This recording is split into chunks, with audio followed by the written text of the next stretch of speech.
প্রিয় দর্শক শ্রোতা, আপনাদেরকে স্বাগত জানাচ্ছি চ্যানেল এসের নিয়মিত স্বাস্থ্য বিষয়ক আয়োজন স্বাস্থ্য কথায়। সাথে আছি আমি প্রিয়াঙ্কা চক্রবর্তী। প্রিয় দর্শক শ্রোতা, অপারেশন হোক বা সার্জারি, সেটি হতে হবে ব্যথামুক্ত। ঠিক ব্যথামুক্ত এই পদ্ধতির জন্য যে ব্যবস্থাটি আমরা অবলম্বন করি সেটি হচ্ছে অ্যানেস্থেশিয়া। ঠিক অ্যানেস্থেশিয়া দেওয়ার পরবর্তী এবং পূর্ববর্তী কী কী সতর্কতা অবলম্বন করা উচিত, ঠিক সে বিষয় নিয়ে আজকের এই আলোচনা। এবং আমাদের এই আলোচনায় আমাদের সাথে আছেন professor doctor MD Aminul Kader Mirza, professor and head department of anaesthesiology, Anwar Khan modern medical college hospital, Dhaka. আপনাকে স্বাগত আমাদের আজকের আয়োজনে। অনেক ধন্যবাদ যে আমাকে বলেছেন আসার জন্য। তো আমি আসলে আপনার কাছ থেকে জানতে চাইবো প্রথমেই, ঠিক অ্যানেস্থেসিয়া তো অবশ্যই আমাদের প্রয়োজন, কারণ কোনো সার্জারি হোক বা অপারেশন অবশ্যই অ্যানেস্থেসিয়া লাগবে, কারণ ব্যথামুক্ত অপারেশন করতে হবে। ঠিক এই অ্যানেস্থেসিয়া আসলে কি? আসলে এই শব্দটা টার্মিনোলজির অনেক লম্বা চড়া ইতিহাস আছে, আমি বিস্তারিত যাব না, কিন্তু সংক্ষেপে যদি বলি, শব্দটা একটা গ্রিক নোটেশন, গ্রিস শব্দ থেকে আগত। অ্যান মিনস নট, আর অ্যাস্থেসিয়া বলতে বোঝায় সেন্সেশন, তার মানে দাঁড়ালো নো সেন্সেশন। যদিও এটা অ্যাটেন্ড করার জন্য আমাদের অনেক প্রক্রিয়ার মধ্যে দিয়ে যেতে হয়। সেন্সেশন মুক্ত মানে ব্যথা মুক্ত। তো যদি সোজা বাংলায় বলি তাহলে ব্যথা মুক্ত অবস্থা, এটা হচ্ছে অ্যানেস্থেসিয়া। ঠিক একই সাথে যে অ্যানেস্থেসিয়া তো অবশ্যই প্রয়োজন, এখন সেই ক্ষেত্রে যে অপারেশনের সময় অ্যানেস্থেসিয়াটা দেওয়ার প্রয়োজন হচ্ছে, যে বলছেন যে নো সেন্স, কোনো রকম অনুভূতি শক্তি থাকবে না।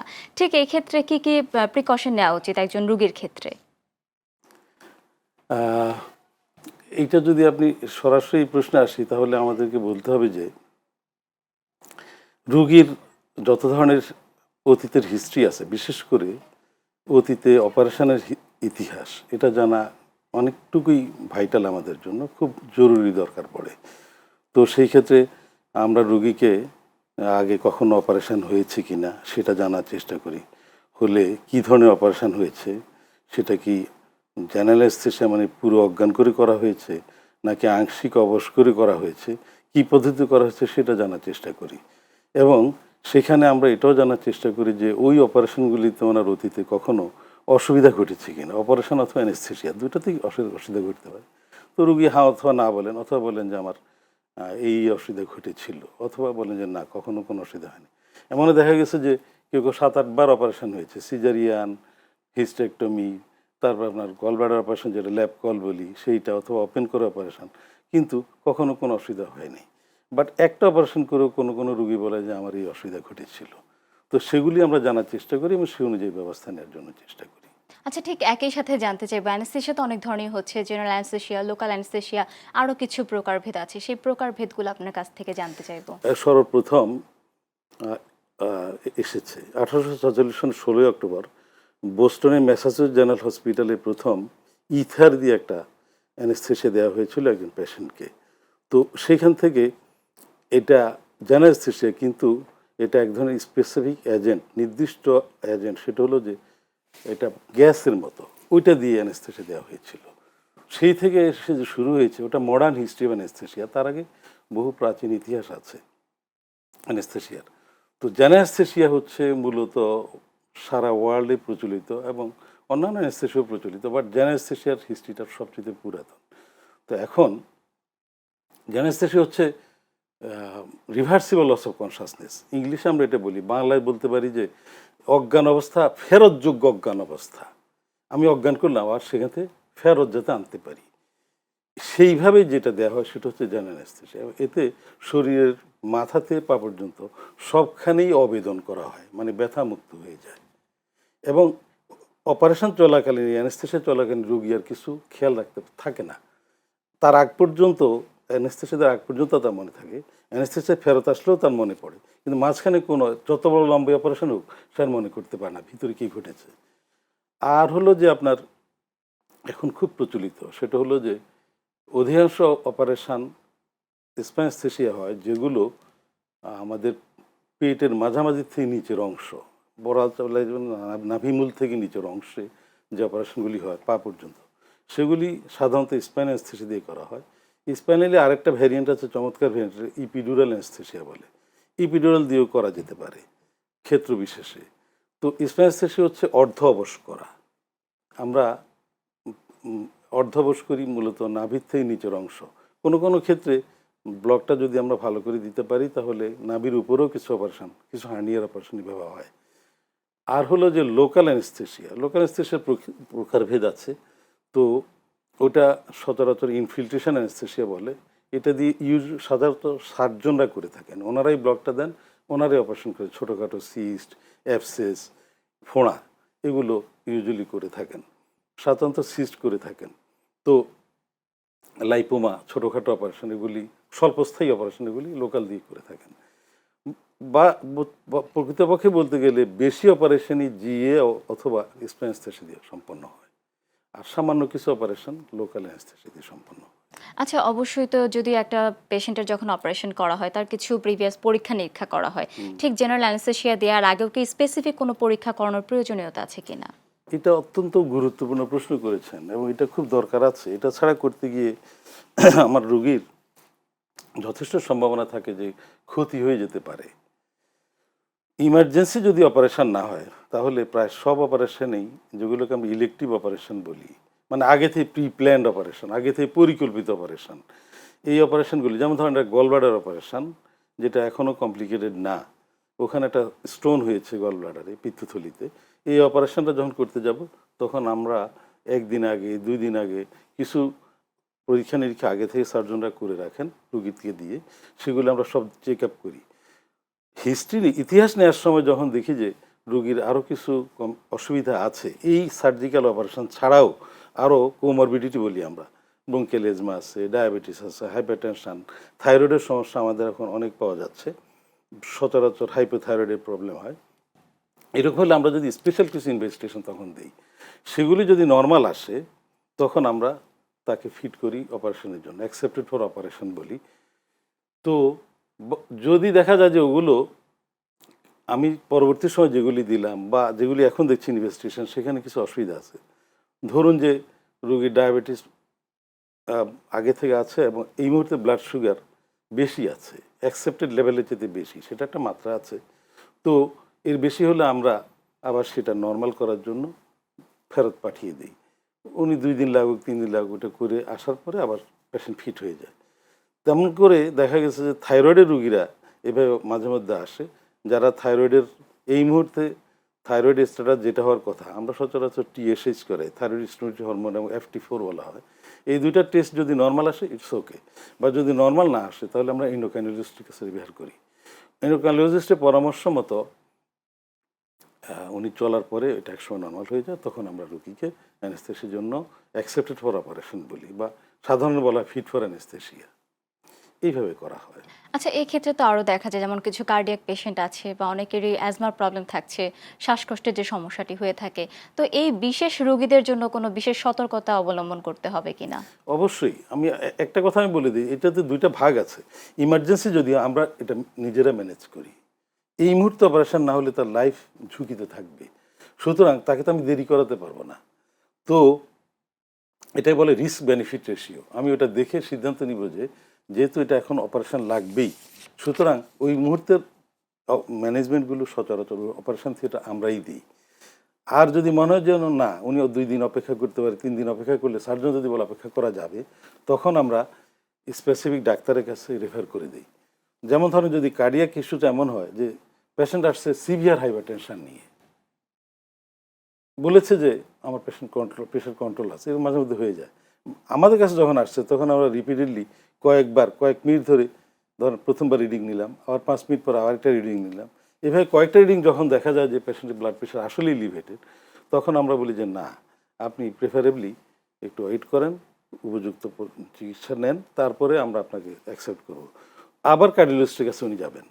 হাইপারটেনশন এখন কিন্তু কার্ডিওলজিস্ট ম্যানেজ করে, অথবা কার্ডিয়াক অন্য কোনো প্রবলেমও যদি ধরা পড়ে, ইসিজিতে ধরা পড়লো যে কার্ডিয়াক একটা প্রবলেম আছে, তখন কার্ডিওলজিস্টের কাছে পাঠাই।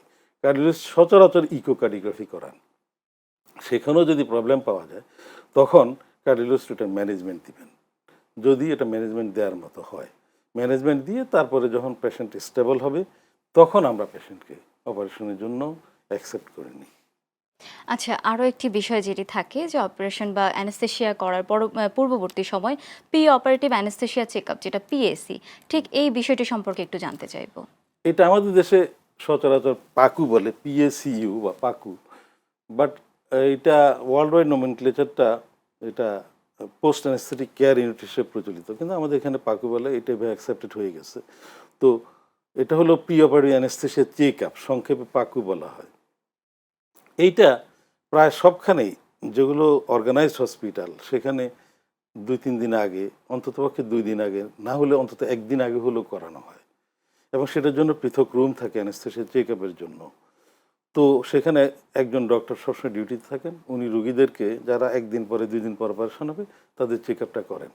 এই চেক আপের ভেতরে আসলে এটা শুরু হয়েছে অনেক আগে থেকে, যখন থেকে এই মডার্ন অ্যানেস্থেসিয়া ঢুকেছে তখন থেকে চেক আপের বিষয়টা আসছে।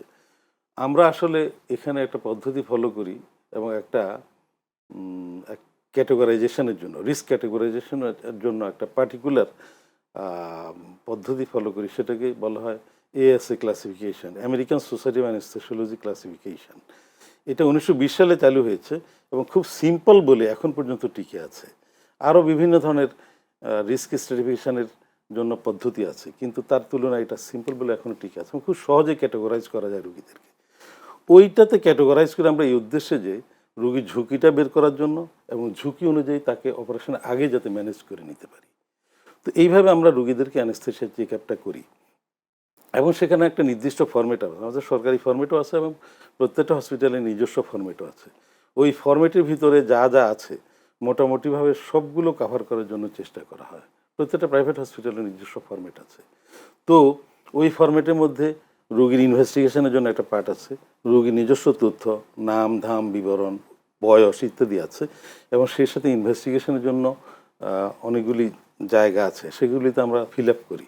আপনি ধরুন যে ব্লাড সুগারের কথা লেখা আছে, ওটা যদি ফাস্টিং ব্লাড সুগার হয় টিক দিয়ে আমি লিখি ফাস্টিং ব্লাড সুগার এত আছে অমুক তারিখে, এবং সেটা কিন্তু সবগুলো হতে হবে ল্যাব থেকে করা, নট লাইক দিস যে আমি এখানে একটা ফটো করে শুধু স্ট্রিপ দিয়ে করলেই না, হবে তা না, হবে না, ওটা ওয়ার্ল্ড অ্যাকসেপ্টেড না। Accepted এটা হলো যে তাড়াতাড়ি একটা ব্যবস্থা করার জন্য, কুইক ইন্ডেক্সের জন্য। আদারওয়াইজ সচরাচর আমরা ল্যাবের থেকে ইনভেস্টিগেশনগুলি সব কমপ্লিট করাই।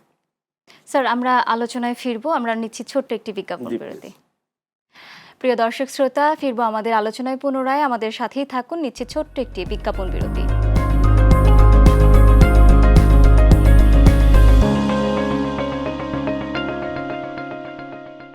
প্রিয় দর্শক শ্রোতা, আপনাদের আরও একবার স্বাগত জানাচ্ছি আমাদের চ্যানেলের নিয়মিত স্বাস্থ্য বিষয়ক আয়োজন স্বাস্থ্য কথায়। ফিরছি আমাদের আলোচনায়।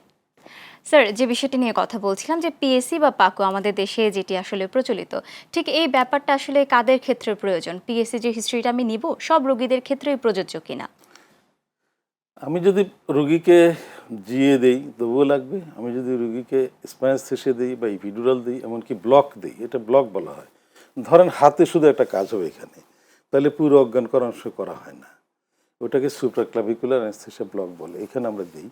তো অ্যানেস্থেসিওলজিস্টরা দেন, তো দিলে শুধুমাত্র এই অংশটুকু অবশ্য হয়। যে কোনো ক্ষেত্রেই হোক না কেন অ্যানেস্থেসিয়া চেক আপটা ম্যান্ডেটরি, এবং এটা অত্যন্ত গুরুত্বপূর্ণ, এটা করা উচিত। তো কারণ এখানে যে ড্রাগটা আমি ঢুকাবো সেটারও ইফেক্ট আছে, সাইড ইফেক্টস আছে, হতে পারে। তো সেই জন্য অ্যানেস্থেসিয়া চেক আপটা খুব গুরুত্বপূর্ণ একটা বিষয়, স্পাইনালি হোক, জিএই হোক, অথবা অন্য কোনো ব্লক দিয়ে অপারেশন করা হোক না কেন, এটা অত্যন্ত গুরুত্বপূর্ণ এবং রোগীর স্বার্থে এটা করা উচিত। তাহলে আরও দেখা যাচ্ছে যে অনেক রোগী অপারেশনের আগেও অনেক ধরনের মেডিসিন নিতেই পারে, তার বিভিন্ন ধরনের সমস্যা থাকে। তো কিছু মেডিসিন কেমন আছে যেগুলো অপারেশনের আগে বা অ্যানেস্থেসিয়া করার আগে সে ওষুধগুলো বন্ধ করতে হতে পারে? এইটা চমৎকার প্রশ্ন করেছেন। এটা যদি ভুলে কোনো সময় হয়ে যায় তাহলে অনেক সময় বড় ধরনের সমস্যা তৈরি করতে পারে। তার মধ্যে সবচেয়ে বেশি এখন হয় যে অনেক সময় দেখা যায় যে কার্ডিওলজিস্টরা পেশেন্টকে হয় অ্যাসপিরিন না হলে ক্লোপিডোগ্রেল নামে দুটো ওষুধ আছে, এই ক্লোপিডোগ্রেল বা অ্যাসপিরিন কোনো সময় দুটো কম্বিনেশন একত্রে খাওয়ানো হয়। ওটা করা হয় রক্ত তারল্যের জন্য। রক্ত তারল্য থাকলে সচরাচর কার্ডিয়াক কমপ্লিকেশনগুলি হয় না যারা হার্টের পেশেন্ট। তো এই ওষুধটার মধ্যে অ্যাসপিরিন আগে বন্ধ রাখতে বলা হতো, এখন এটাতে ব্যান তুলে নেওয়া হয়েছে। তো এখন ক্লোপিডোগ্রেলের কথা বলা হয়, কমপক্ষে 5 দিন ক্লোপিড ট্যাবলেটটা বন্ধ রাখতে হবে। যদি না রাখি তাহলে অপারেশন থিয়েটার পেশেন্ট চলে আসলে এবং যদি ভুলক্রমেও অপারেশন শুরু হয় তাহলে ব্লিডিং টেন্ডেন্সি হবে অনেক বেশি, এবং নানান জায়গাতে ব্লিড করতে হবে, যেখানেই কাটাছাড়া করবেন সার্জন ব্লিড হবে। সেই জন্য এটা 5 দিন পর্যন্ত বন্ধ রেখে তারপরে অপারেশনটা করা হয়। এটা শুধু বললাম যে এই পার্টিকুলার ড্রাগের জন্য। আবার কিছু আছে অ্যান্টিহাইপারটেনসিভ, পেশেন্ট অ্যান্টিহাইপারটেনসিভ খায়, এটা কিন্তু আমরা বন্ধ করি না। এমনকি একটা মর্নিং অপারেশন হবে, ওই দিন মর্নিংয়েও আমরা যদি উনি ওষুধ পাওয়ার থাকেন, কেউ কেউ রাত্রে খায়, সকালেও খায়, সকালে ওষুধ আমরা কন্টিনিউ করতে বলি সামান্য পানি দিয়ে। আর কিন্তু যে পেশেন্ট ডায়াবেটিস আছে তাকে আবার কিন্তু আমরা সকালের ইনসুলিন ডোজ অথবা ওরাল ফর্মে যে ডায়াবেটিস কন্ট্রোল করার জন্য ওষুধ দেয় ওটা খেতে নিষেধ করি, কারণ সে নাস্তা করছে না, তার নাস্তা বন্ধ, সুতরাং তাকে ইনসুলিনও দেওয়া যাবে না, তাকে আমরা ওরাল হাইপোগ্লাইসেমিক বলে সেটাও দিব না। কিন্তু অধিকাংশ ওষুধই কন্টিনিউ করা হয় যেভাবে তার ওই পার্টিকুলার কনসালটেন্ট বলেছেন সেইভাবে। যেমন হাইপোথাইরয়েড ওষুধ, ওইটা আমরা খেতে বলি, ওটা বন্ধ করতে বলি না। কিছু কিছু ওষুধ আছে যেগুলি বন্ধ করা দরকার, না করলে অসুবিধা, আর কিছু আছে যে বন্ধ করলে অসুবিধা, সুতরাং আমরা সেভাবেই পরামর্শটা দিই। ঠিক যেটি বলছিলেন যে পেশেন্ট না খেয়ে থাকে, এই যে পেশেন্ট না খেয়ে থাকছে এর পেছনের কারণটা কি? এটাও খুব গুরুত্বপূর্ণ একটা বিষয়। এটা যদি ফলো না করা হয়, অনুসরণ না করা হয়, তাহলে কিন্তু রোগী অসুবিধা পড়তে পারে, সে সাথে আমরাও। কোনো কোনো সময় ভুল ইতিহাসের কারণে আমরা জিজ্ঞেস করেছি ভালো হয়, কিন্তু বাচ্চাদের ক্ষেত্রে অনেক সময় হয়। বাড়িতে কেউ একজন খাইয়ে দিয়েছে তাকে এক টুকরো রুটি, না হলে একটু কেক, বলা হয়েছে যে না কিছু খেয়ে আসে নাই, তো এটাতে বড় ধরনের অসুবিধা ঘটতে পারে। সেটা হলো যে 6 ঘন্টা না খেয়ে থাকারটা আপনার ইংল্যান্ড এবং আয়ারল্যান্ডের যে সোসাইটি অফ অ্যানেস্থেসিওলজি তারা রিকমেন্ড করেছে 6 ঘন্টা। 5 বছর বা তার ঊর্ধ্বে যদি হয়, বয়স্ক মানুষ হয়, তাহলে 6 ঘন্টা না খেয়ে থাকতে হবে। এটা একেবারেই খুবই প্রয়োজনীয় ইনস্ট্রাকশনটা মেনে চলা উচিত।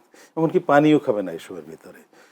খেলে কি হতে পারে সেটা হচ্ছে যে আমরা যখন পেশেন্টকে অজ্ঞান করি তখন কিছুটা সময় পেশেন্ট আনপ্রোটেক্টেড থাকে, তার এয়ারও আনপ্রোটেক্টেড থাকে। বড় ধরনের অপারেশনগুলিতে আমরা পেশেন্টকে এন্ডোট্রাকিয়াল টিউবিংস ঢুকাই তার শ্বাসনালীতে। তো এইটুকু ঢুকানোর আগেও স্টোমাক কন্টেন্ট, সে যে খেয়ে আসছে ওই সময় পুরো শরীর রিল্যাক্স হয়ে যায়, স্টোমাক কন্টেন্ট চলে আসতে পারে। স্টোমাকের যে জুস এবং খাবারের তরল খাবার সেটা ইসোফেগাস বেয়ে চলে আসতে পারে। আইসা একটা কমন জায়গা আছে, ইসোফেগাস এবং আমাদের শ্বাসনালী এক জায়গায় কমন, সেখান থেকে যদি ঢুকে যায় তাহলে এটাকে ম্যান্ডেলসন সিনড্রোম বলে আমার মেডিকেলের ভাষায়, এবং ওয়ার্ল্ডের আধুনিক কোনো হসপিটালে পেশেন্ট বাঁচাতে পারবে না, এক ধরনের নিউমোনিয়া ডেভেলপ করে, তো বাঁচাতে পারে না। এই জন্য এটা খুব গুরুত্বপূর্ণ যে এই 6 ঘন্টা যদি ফাস্ট করে, 6 ঘন্টা যদি না খেয়ে থাকে, তাহলে আশা করা যায় যে যে কোনো অবস্থায় রুগীর এটা ঘটবে না। অপারেশনের পর আমরা টিউব খুলে দিচ্ছি, তখনও সে আনপ্রোটেক্টেড, তখনও কিন্তু রুগী অনেকটা কনসাস আনকনসাস এই লেভেলে মাঝামাঝি থাকে।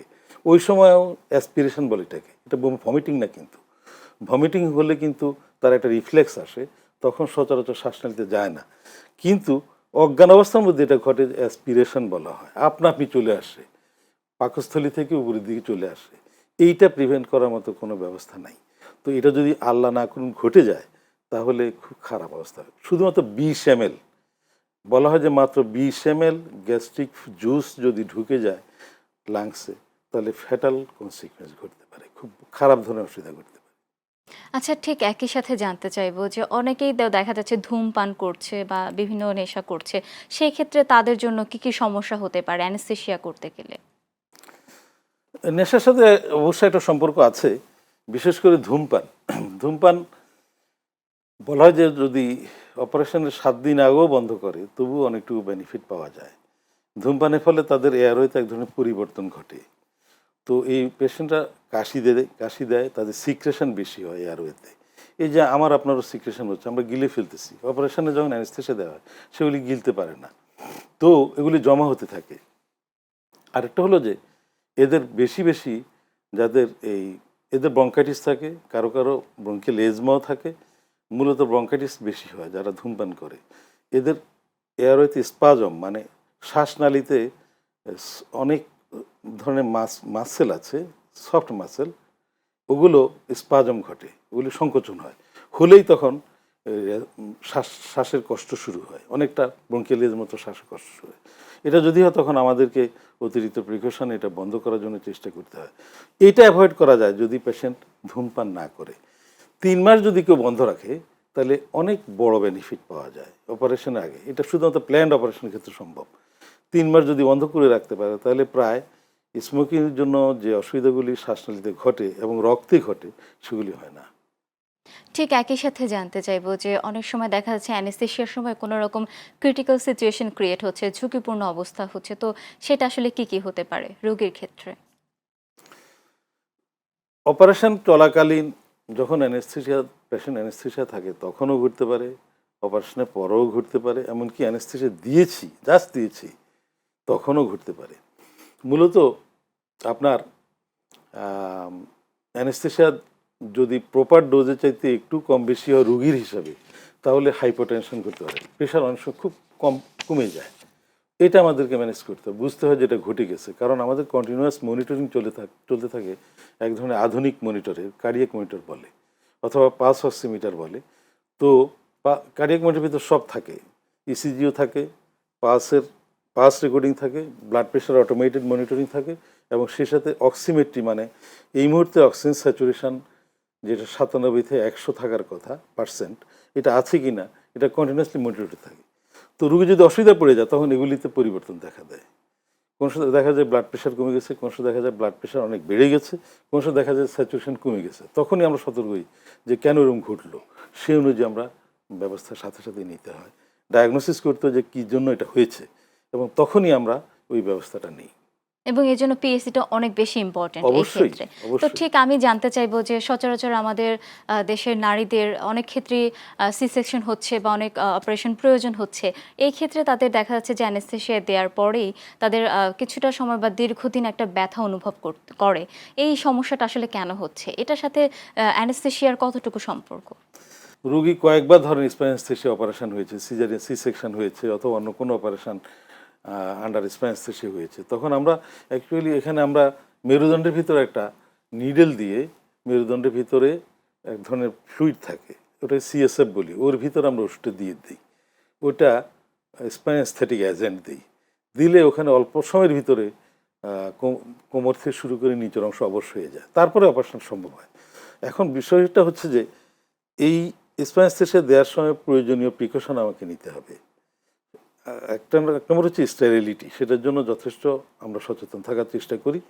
2 হলো যে ওই এরিয়াটা ওয়াশ করা হয় এবং নানান ধরনের জীবাণুমুক্ত ড্র্যাপিং ট্যাপিং দিয়ে আমরা পেশেন্টকে ওই জায়গাটা সিকিউর করি। তারপরে আমরা স্পেন নিডল দিই। এখন দেওয়ার আগে, স্পেন নিডল ঢুকানোর আগে আমরা লোকাল অ্যানেস্থেসিয়া দিই, এটাই নিয়ম, লোকাল অ্যানেস্থেসিয়া দিতে হয়।